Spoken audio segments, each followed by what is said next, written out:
الرحمن الرحيم الحمد لله رب العالمين والصلاة والسلام على رسول الله صلى الله عليه وسلم. Baada ya kumshukuru Allah subhanahu wa ta'ala na kumtakia rehema na amani zimfikie mtume wetu Muhammad sallallahu alayhi wasallam, ni siku nyingine Allah subhanahu wa ta'ala ametupatia taufiki ya kufika sehemu kama hapa ili tuweze kuzungumza maneno matukufu ya Allah subhanahu wa ta'ala. Waislamu, tumesimama mbele yenu tena na msichoke na sisi Waislamu. Hii ni kazi ya da'wa, ni kazi ya Mwenyezi Mungu na ni kazi ambaye tunatafuta radhi ya Allah subhanahu wa ta'ala ndani yake. Hii ni watu wa kusilimu muallafatul qulub, mayatima, wajane, maskini, ndio tunawatafutia futari wa Islam. Tumezungumza na nyinyi mara nyingi sana na mmetusapoti sana. Allah subhanahu wa ta'ala wazidishie fi dunya wal akhirah. Wale wametoa mali yao, Allah subhanahu wa ta'ala kama ni wagonjwa wapatie afya, kama wana msukosuko ya dunia Allah subhanahu wa ta'ala awatatulie msukosuko hiyo, Mwenyezi Mungu awakinge nayo. So Waislamu, tumesimama mbeleni kwa ajili ya Allah subhanahu wa ta'ala. Sisi sote tunataka radhi ya Allah subhanahu wa ta'ala, na tuko hapa duniani leo tuko, lakini kesho hatujui kama tutakuwa.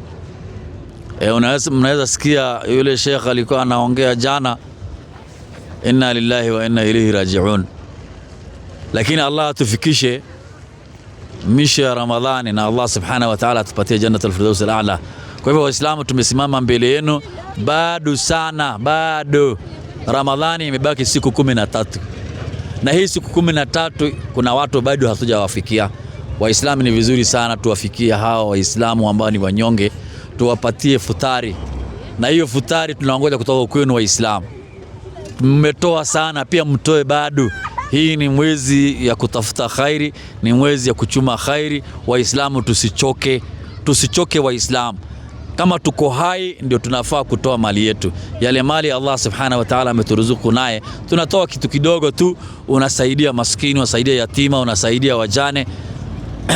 Toa kwa ajili ya Allah subhanahu wa ta'ala. Mmetusupport sana. Tukisema tunataka mambo ya vitabu, Waislamu mnasimama na sisi. Tukisema tunataka mambo ya usafiri, mnasimama na sisi. Tukisema tunataka futari, Waislamu mnasimama na sisi. Msimame na sisi vile mlikuwa mnasimama na sisi. Tutoe kwa ajili ya Allah subhanahu wa ta'ala. Imebaki siku chache sana, hizo siku chache tufaidike nayo Waislamu. Hawa mayatima wapate futari, hawa wajane wapate futari, tupate radhi ya Allah subhanahu wa ta'ala hapa duniani na kesho akhira. Assalamu alaykum wa rahmatullahi wa barakatuh. Wa alaykum assalam wa rahmatullahi wa barakatuh. Waislamu, ni ukumbusho tu tuweze kujikakamua, wale wametoa hawajatoa tuzidi kujikakamua, kuongezea angalau tuweze kufika katika lengo ambalo tulikuwa tunakusudia, kwa sababu saa hii siku pia zimekimbia, tumebakisha siku chache inshallah tuweze kushikamana na kuweza kukamilisha hili jambo pamoja namna tulivyolianza pamoja.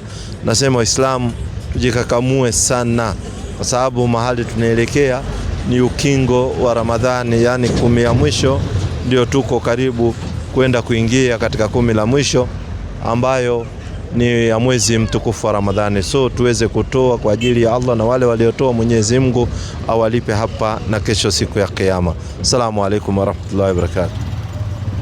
Wa alaykum salam wa rahmatullahi wa barakatuh. Waislamu, nafikiri kwanza tuseme alhamdulillahi rabbil alamin, kwa sababu Mwenyezi Mungu amekujalia wewe na mimi na wale wengine tunaendelea kufunga mwezi mtukufu wa Ramadhani. Kuna watu wangetaka sana kufunga, lakini Mwenyezi Mungu wako andikia kufunga, na kuna wale ambao wanafunga na pengine watafika mwisho wa Ramadhani, lakini mimi na wewe bado tunaendelea kufunga na Allah ametupa afya na nguvu kuweza kufunga. Kwa hivyo Waislamu, ni mkumbusho tu kwa wale watu ambao tulisema kuna mayatima, na nyinyi mnawaonaga na wako pale chini pale watima wako, na watu ambao hawajapata chakula. Si ati watu wakipata chakula wa kwanza wengine wasipate, ni kujaribu tu, tuna balance pande hii na pande hii. Kwa hivyo tungeomba mjikakamue ule ambaye hajatoa basi atoe hiyo chakula.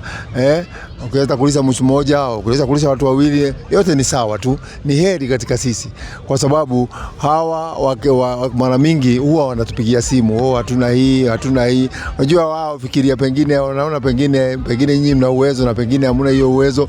So kwa hivyo Waislamu tunaomba tu kwa ajili ya Allah Subhanahu wa Ta'ala, kwa sababu hii ni mwezi inakuita kwa mwezi wa kuchuma. Hii ni mwezi ambaye ina dhahabu mingi sana. Chochote unachotoa katika njia ya heri ama katika njia ya Mwenyezi Mungu, mwezi huu unalipwa zaidi kuliko siku zile nyingine zote.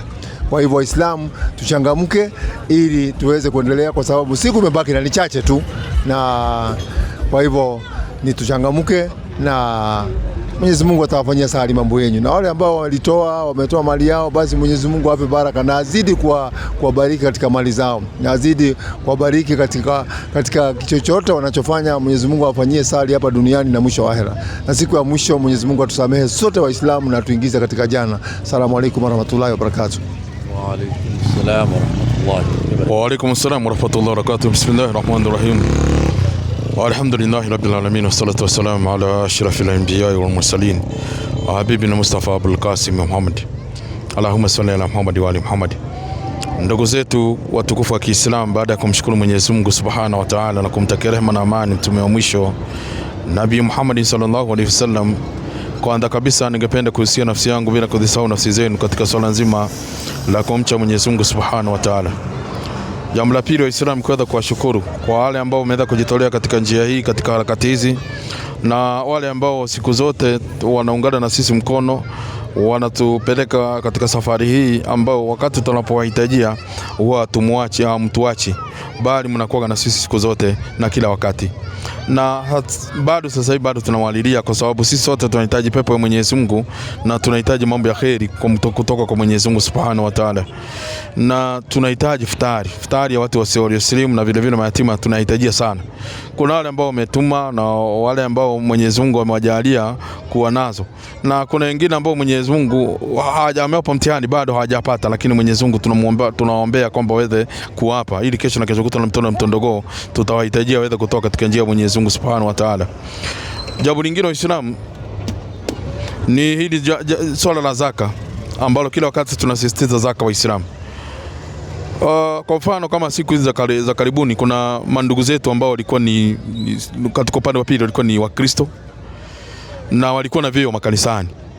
Unakuta kwamba kila kitu ambacho walichokuwa nacho, unakuta kwamba wakati umeingia katika Uislamu wamenyang'anywa. Kama wengine walikuwa jana tulikuwa tunawasiliana na wao, wamechukuliwa kila kitu, kwa sababu kila kitu kilikuwa kinadhaminiwa na kanisa, kuanzia kikombe, nguo, maji mtu anaotumia katika nyumba hiyo na hata nyumba yenyewe. Unakuta kwamba kanisa wanasema sasa ushaingia katika Uislamu, sasa tunachukua kile kitu ambacho tulikuwa tumekupa, kwa sababu walikuwa na mamlaka kama kanisani, pikipiki, magari na nini, na wengine walikuwa na usafiri na wamepata njia ya haki. Ndio maana Waislamu tunawaomba kwamba jamani, tuwezesheni tuweze kupata zaka, ili tuweze kutatua migogoro mingine kama hii, mitihani mingine ambayo itakuwa ni ya dharura kama hii, ambayo itachukua muda kuja kwenu. Angalau wakija watakuwa nakuja kwetu, kwa sababu tulisema kwamba tuna majukumu makubwa sana. Sasa mitihani mingi ni kama hii, hususan ya watu wa kusilimu, wanapata mitihani mikubwa, wana changamoto nyingi sana ambazo wanazozipitia katika maisha, katika safari ya kusilimu. Na ndio maana wakati wa Mtume Muhammad sallallahu alaihi wasallam alikuwa anajua, walikuwa wanapewa kitu kinachoitwa mualafatul qulub, kitu ambacho kilikuwa kinawezesha kitega uchumi, wanawezeshwa watu hawa ili waweze kujisimamisha tena, kwa sababu Mtume alikuwa anajua kwamba wakishatoka katika dini ile lazima watavurugwa, watafisadiwa, watafukuzwa, watadhulumiwa, watanyanyaswa, na mambo yote ambao watakokuwa nayo watakuwa wamechukulia kila kitu ambacho walichokuwa nacho. Kwa hivyo wakija katika Uislamu tena wanaanza upya, kwa sababu sasa hivi watu wengi wasiokuwa Uislamu wanachuki na Uislamu, wanawachuki na Uislamu. Kwa hivyo wakati unapoona ndugu zao wanaingia katika Uislamu, hata kama walikuwa wamesaidiwa na kitu fulani, kinachukuliwa kitu kile. Mtu alikuwa ni shemasi kanisani, alikuwa ni deacon, alikuwa ni askofu, kila kitu alichokuwa amepewa na kanisa kinachukuliwa, kuanzia nyumba. Mtu huyu anaanzia moja na ni mtu mzima, labda na familia yake, ana mke wake, ana watoto wake wanasoma. Sasa sisi Waislamu ndio maana tunahitaji kwamba jamani, tuwezesheni tuweze kupata zaka, tuwezesheni tuweze kupata zaka ili tuweze kukabiliana na matatizo kama haya. Lakini sasa tukiwa katika hali hii, wallahi itakuwa ni mtihani mkubwa, na inakuwa kwa sisi Waislamu, sijui wallahi tuna mtihani wa aina gani wallahi. Ukiangalia upande wa pili, pamoja na kwamba sisi tuna dini ya haki, lakini unakuta kwamba tunakuwa ni wazito wa kuchangia katika kushughulikia jambo hili la zaka, kuwawezesha walimu, kuwawezesha wahadhiri ambao wanafanya kazi ya Mwenyezi Mungu. Ndio maana unakuta kwamba wakija baada ya muda wanarudi katika dini walizokuwa, kwa sababu sisi wakati mwingine tunakuwa kwamba hali yetu ni duni, hali yetu iko chini, tunashindwa kuwasimamia. Kwa hivyo unakuta kwamba wanarudi pale walipotoka, na linakuwa ni aibu kubwa, ni aibu kubwa sana kwa sisi Waislamu. Angalau kwa upande wa pili, pamoja na kwamba ni batili, ni dini ambazo sio dini za Mwenyezi Mungu, lakini unakuta kwamba wakati wanapozungumzia jamani, tusaidieni hawa, tusaidieni fulani, tusaidieni walimu hawa, wanajitolea katika jambo la kuwezeshwa ili waweze kusimama na miguu yao miwili. Tunaomba Waislamu, na tunarudi tena kwenu. Wallahi huyo kijana hata kwenye siku za nyuma yuko kwenye mitandao tulikuwa naye, lakini hali yenyewe ndio mtihani Waislamu. Sasa tusiposimama na hawa wanaoingia katika Uislamu, tutafanya nini wakati hali yetu ni mtihani Waislamu? Kwa hivyo tunawaomba kwa heshima, tuwezesheni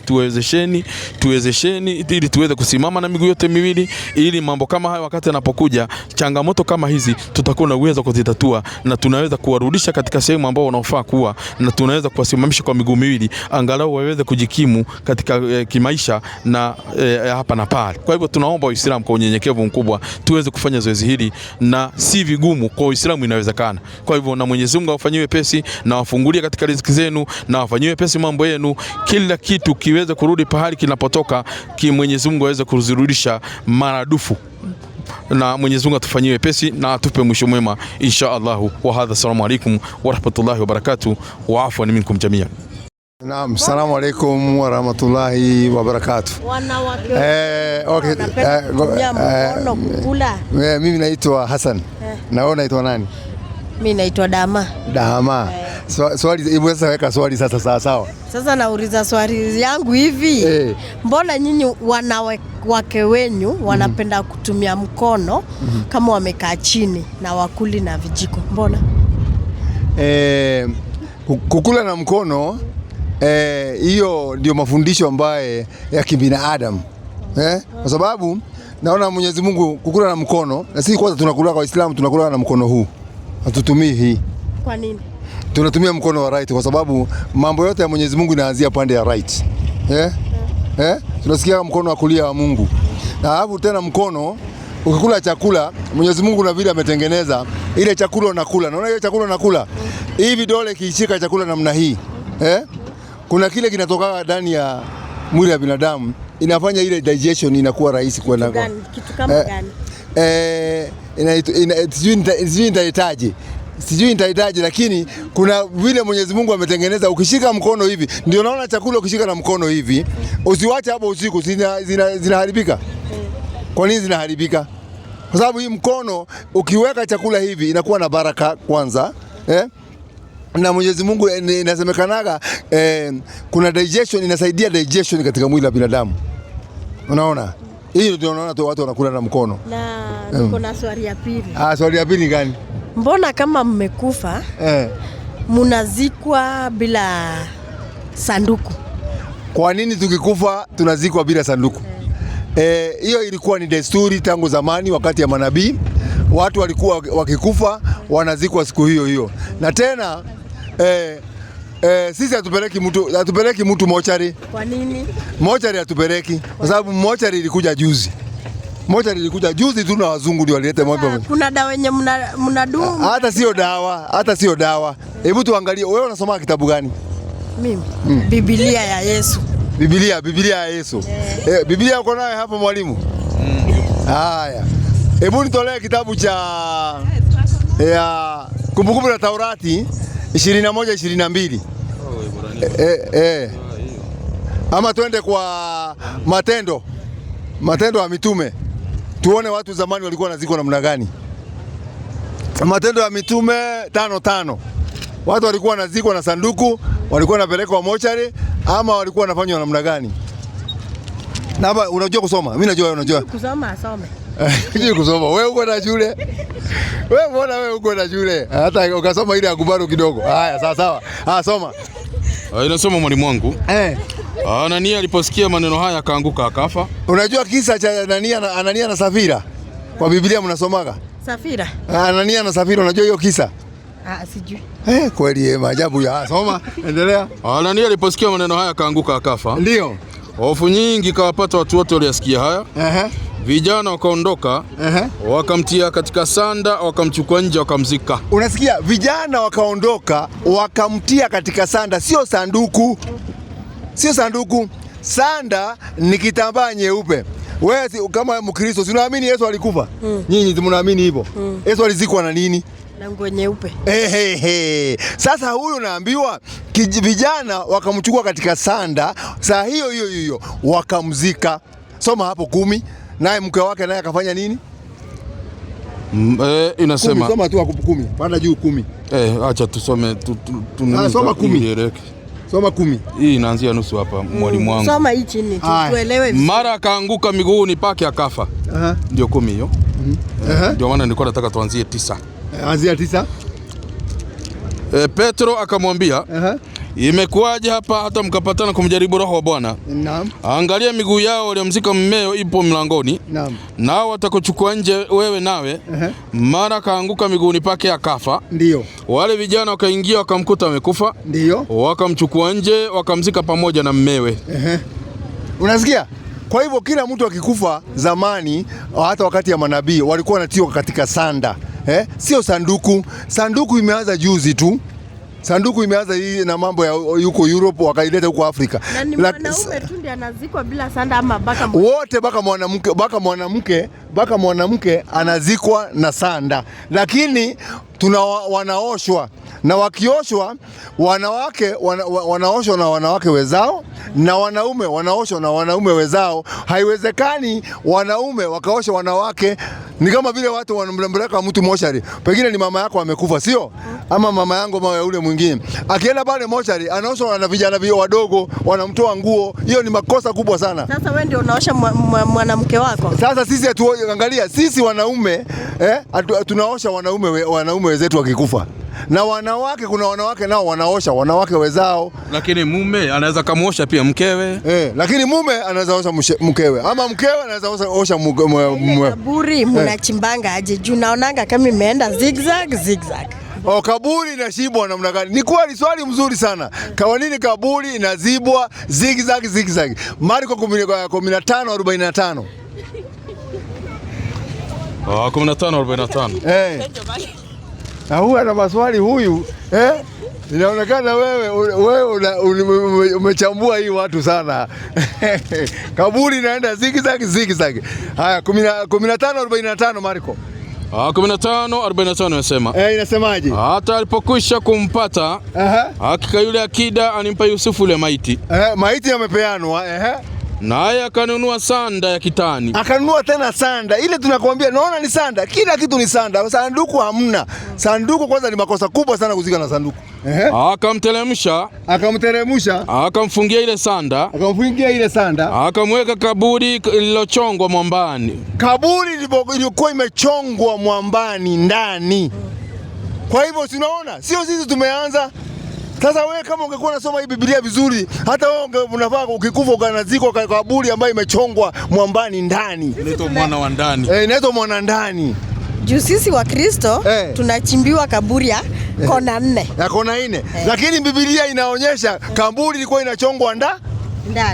Inachongwa, inaitwa mwana ndani. Mbona? Kwa sababu hiyo ni kuweka katika ile position mzuri. Ya maiti.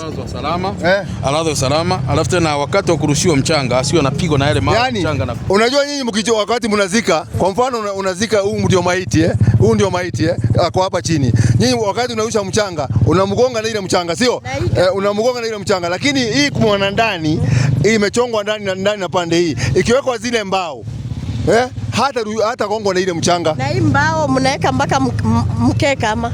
Hakuna mkeka. Ni mbao tu.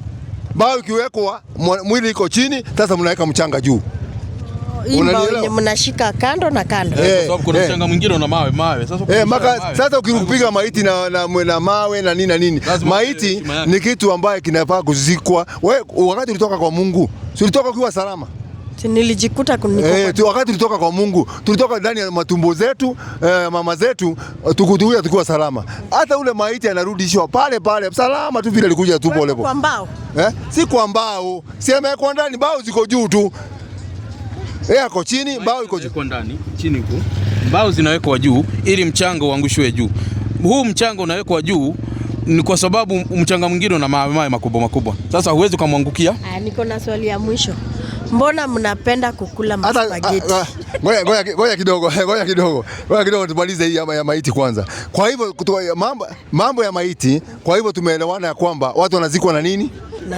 Na sanda. Na ni Biblia nimesema watu wazikwa na sanda. Kwa hivyo wewe unatakikana hata siku yako ikifika na wewe unazikwa na nini? Labda nioleke na Muislamu. Si labda nipate Muislamu ndiye atanizika hivyo. Na kama sasa na Biblia inasema uzikwa na sanda. Sasa hawatafuata Biblia. Hawatafuata. Tena siku hizi mnazika na mambo mengi, mnazika unaona mtu anazikwa na suti mpya, anazikwa na saa mpya, kiatu mpya, chupi mpya, kila kitu mpya. Sasa hii vitu baka chaja. Tena ananunuliwa baka nini? Ananunua baka bamba ya 50. Sijui anaenda kuongea na nani huko mbele. Nimeshafika. Hali sana. Hiyo ni hatari kabisa. Haya, swali lingine ni gani? Swali ya mwisho nauliza, mbona mnapenda? Si ya mwisho, mimi naona uko na mingi wewe. Mbona mnapenda kukula spaghetti? Spaghetti ni chakula tu. Ugali mnaweka chumvi na mafuta. Mimi siwekagi chumvi. Yangu siwekagi chumvi. Labda ulikuta wengine wanaweka chumvi na mafuta. Unajua sasa siwezi jua kwa sababu kila mtu ana ladha yake. Kila mtu ako na ladha yake. Inategemea watu vile wanavyopika ugali. Wanapenda ugali wa mawele, kuna wengine wanapenda ugali wa mhogo, kuna wengine wanapenda ugali wakipika wanaweka mafuta. Ukienda sehemu kama Ethiopia, sehemu za Somalia unakuta ugali unapikwa hivyo. Ukienda sehemu za Nigeria ugali unapikwa mhogo. Hivyo. Kwa hivyo ugali unakuwa kama Somalia wanaweka chumvi na mafuta. Labda wachache, si wengi wanaweka hiyo. Unasikia ni mtamu. Wewe umeshaonja hiyo? Nimeshaonja lakini haina tasteless juu mimi nimezoea kushika ingine. Sasa ndio shida hiyo sasa. Haya sasa imeisha twende. Sasa swali imeisha. Wacha nijibu hii ya spaghetti sana. No, spaghetti ni chakula tu kama kawaida. Ni kama mchele tu. Dada yetu. Wallahi ni kama mchele. Makaroni. Na jamii zake. Makaroni na nyama. Aya, mbona mnapenda nyama zaidi kuliko hata kitu kingine? Nyama tunapenda nyama, hata manabii walikuwa wanapenda nyama. Manabii wengi walikuwa wanakula nyama sana. Tena walikuwa wanakula nyama ya mbuzi. Manabii wengi walikuwa na nyama ya mbuzi. Ndio maana tunapenda nyama ya mbuzi sana. Maana unasikia manabii wengi walikuwa ni wachungaji. Wachungaji kwa sababu ni watu wa msituni wa kuchunga. Asanteni, nitaingia kwa dini yenu at least. Mimi naitwa Hasani. Na wewe sijui unaitwaje? Naitwa Onesmus. Onesmus, swali gani unataka kutuuliza Waislamu? Mbona mkuli nyama ya nguruwe? Swali ya Onesmus ni mzuri sana. Anauliza nyinyi Waislamu, mbona mkuli nguruwe? Najua ina majina mengi sana. Sijui mbuzi Katoliki, kitimoto, sijui kondoro, mbuzi Ulaya. Yaani ina maneno tu. Sisi hatukuli kwa sababu kwanza tumekatazwa katika Uislamu ama katika Qurani tumekatazwa Waislamu kula nyama ya nguruwe. Qurani 6:145. Tuanzie hapo kwanza. Kwa jina la Mwenyezi Mungu mwingi wa rehema na mwenye kurehemu. Naam. Sema. Naam. Sioni katika yale niliyofunuliwa mimi niliyotoa wahi, sioni kitu kilichoharamishwa kwa mlaji kukila isipokuwa kiwe ni mzoga au damu inamwagika au nyama ya nguruwe, kwani hivyo ni uchafu. Naam. Unasikia? Kwa hivyo kula nyama ya nguruwe imekatazwa. Ni uchafu, tunaambiwa ni uchafu katika Uislamu. Je, wewe unakulaga? Umeshaikula ama? Nimewaikula. Umeshaikula. Sasa unasoma kitabu gani? Qurani, Biblia? Unasoma Nisoma kitambo lakini Biblia. Haya, tusikie Biblia nayo inasemaje kuhusu mambo ya nguruwe? 11:7 kitabu cha Walawi. Inasemaje kuhusu nguruwe? Inasema mwalimu wangu. Na nguruwe kwa sababu yeye anazo kwato ni mwenye miguu iliyopasuka kati, lakini hacheui. Ndio. Yeye ni najisi kwenu. Ndio. Msiile nyama yao wala msiguse mizoga yao. Hao ni najisi kwenu. Kwa hivyo Musa anaambia waambie wana wa Israeli, nguruwe ni najisi kwa wasikule hata kuiguza. Kuiguza tu ile kikufa hivi wao kuiguza. Ndio wanaambiwa hivyo. Tena hii kuishia hapo, wakati wa nabii Isaia inasemaje, ilisemekanaje kuhusu hiyo mambo ya nguruwe? Sasa hapo ndio msumari ligongwa kabisa, likapigwa rubber stamp. Ukikula nguruwe unaenda motoni. 65 hii ni kitabu cha Isaya. Wanasema mwalimu wangu, naam, watu waketio kati ya makaburi na kulala katika mahali pao pasiri, walao nyama ya nguruwe, wanakula nyama ya nguruwe na mchuzi wa vitu vinachukizavyo katika vyombo vyao. Watu wasemao, simama peke yako, usinikaribie mimi. Ndio. Kwa maana mimi ni mtakatifu kuliko wewe. Ndio. Watu hao ni moshi puani mwangu, moto wakao mchana kutwa. Unasikia? Ukula nguruwe unakula moto. Biblia hiyo. Hata siko nani? Biblia inasema ukula nguruwe unakula moto. Wewe ni moto unawaka kuanzia asubuhi mpaka jioni.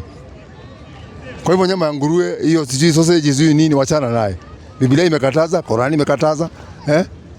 Kwa hivyo kila nguruwe anaenda motoni direct. Si ndio Biblia inasema? Si ndio haya, nirudia hiyo haya tena. Ukula nguruwe wakatio kati ya makaburi, wakatio ndani ya makaburi, na kulala katika mahali pao pasiri, wala nyama ya nguruwe, watu wanaokula nyama ya nguruwe, na mchuzi wa vitu vinachukizavyo katika vyombo vyao. Wanakula hata vitu, hata watu mwenye kula nguruwe anaweza kula kitu kingine hata mbaya zaidi. Ndio naambiwa watu wasemao, simama peke yako, usinikaribie mimi, kwa maana mimi ni mtakatifu kuliko wewe.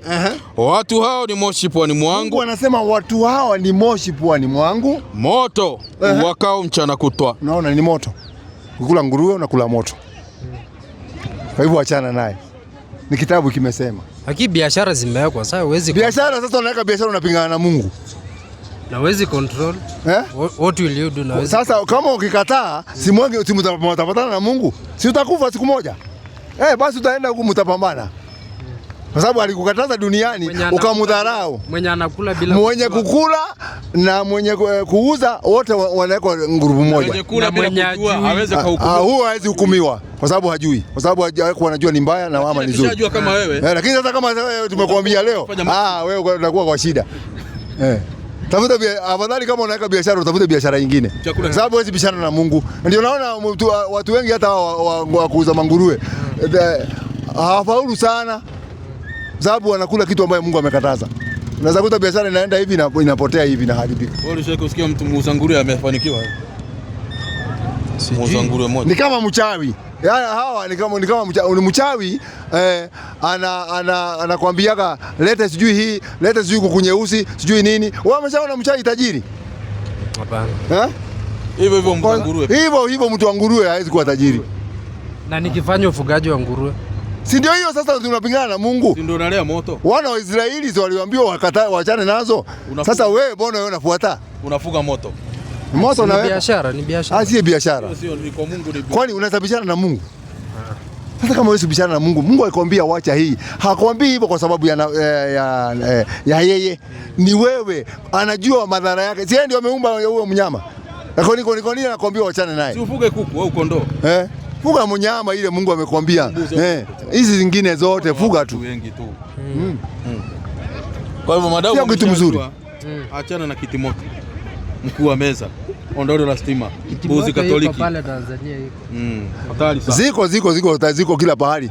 Kwanza huko upande wa mlima, watu wetu wa mlima huko ndio wanapenda hizo vitu sana. Hiyo ni kubishana na Mwenyezi Mungu. Ni kama kwa mfano, nikupe mfano. Naona kama wanawake si unaona wameumbwa mzuri sana, wengine wana nywele mrefu imefika huko, wengine wana nini, lakini unapata ya kwamba wanabishana na Mungu, wanatafuta nywele nyingine anajiwekea juu yake. Hiyo ni kubishana na Mwenyezi Mungu. Hiyo ni urembo tu. Hakuna urembo. Kwa nini ile Mungu alikupatia utumie hiyo? Mungu, kwa hivyo unamkosoa Mungu uumbaji wake, inakuwa shida. Unaona baba? Na swali lingine? Achana na kanguruwe. Una swali lingine? Nani alikuwa nabii wa kwanza kusilimishwa? Uislamu. Nani alikuwa wa kwanza kusilimishwa? Ama ilitoka direct mbinguni? Nani? Kusilimishwa, nani alisilimu? Nini maana? Kwanza kwanza kusilimishwa. Kwanza nini maana ya kusilimu? Kusilimu sio neno hiyo, neno kusilimu ni kumaanisha nini? Pande yetu ni kama pande yetu ni kuongoka. Sasa hiyo kwenu ni kusilimu. Kusilimu ni kukubali amri za Mwenyezi Mungu, ama kunyenyekea amri za Mwenyezi Mungu, kukubali amri zote Mwenyezi Mungu anasema, na kubali kila kitu Mwenyezi Mungu, kunyenyekea amri, kusubmit to the will of Allah, yani kukubali amri za Mwenyezi Mungu. Kwa hivyo wa kwanza alikuwa Nabii Adam, ndio Muislamu wa kwanza duniani. Anyway, kwa sababu naona weather ndio hivyo, mvua ndio hiyo, kwa hivyo tukutane kesho, Mungu majaliwa yake Mwenyezi Mungu. Lakini mnyama achana naye.